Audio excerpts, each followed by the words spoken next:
the Doink heard round the Beltway. Call it a doink-off win. Zane Gonzalez's 37-yard field goal attempt bounced off the right upright and through the goalposts as time expired as his Washington Commanders beat the Tampa Bay Buccaneers in their wild card matchup, 23-20. The kick, which climaxed a 4-minutes-plus Commanders drive that featured several clutch plays from rookie-slash-franchise quarterback-slash-savior Jayden Daniels, gave the team its first playoff win since 2006, also against Tampa. And so Washington's feel-goodest season of this century continues. After more than 2 decades of feeling like cursed losers during the reign of former owner Dan Snyder, who sold the team under duress from NFL colleagues in 2023, Commanders fans could now rightly infer that their team is touched by God. Blame Daniels and a recent spate of phenomenal wins. With the Doink, Washington has now had game-winning plays either with mere seconds left in regulation or in overtime for 5 games in a row. On December 15, the defense stopped a 2-point conversion with time expired in regulation to beat New Orleans by a single point. A week later, Daniels hit Jamison Crowder with a 9-yard TD pass with 6 seconds left in the game to beat the Eagles, 36-33. On December 29, the Commanders defeated Atlanta in OT, 30-24, after the Falcons' kicker missed a potential game-winning field goal at the end of regulation. And in the regular season finale last week, backup quarterback Marcus Mariota hit Terry McLaurin with a 5-yard touchdown pass with just 3 seconds left in a 23-19 win over the Dallas Cowboys. And that's not even counting the Daniels Hail Mary to Noah Brown in Week 8. Big as the regular season wins surely were, the Tampa win was bigger.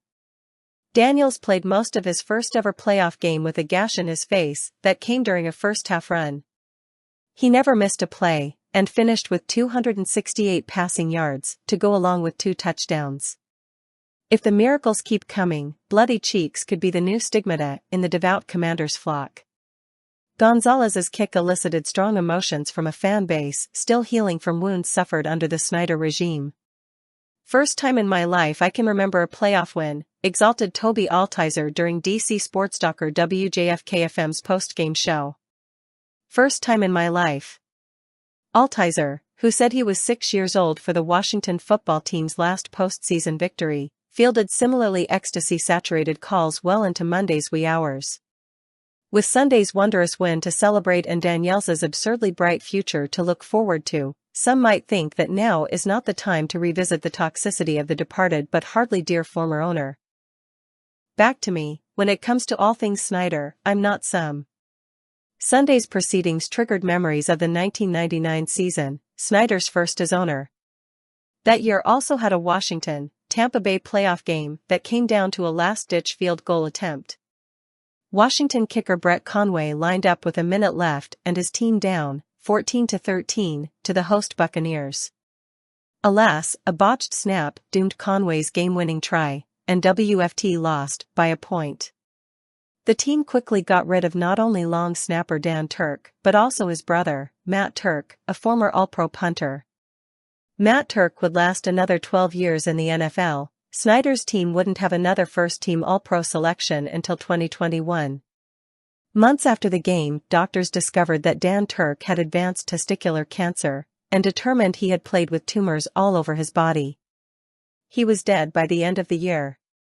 Dan Turk's wife told the Washington Times that although the family home was within walking distance of the team's training facility and offices, management and players ignored her ailing husband over the last few months of his life. That organization has no class since Dan Snyder took over. There's a thing called human decency, and that organization showed none, she said. It's sickening. Back to the future. The Commanders now go back on the road to play the NFC's top-seeded Detroit Lions on Saturday at Ford Field, in prime time. Disclosure: Dan Snyder once sued the author for writing mean things about him.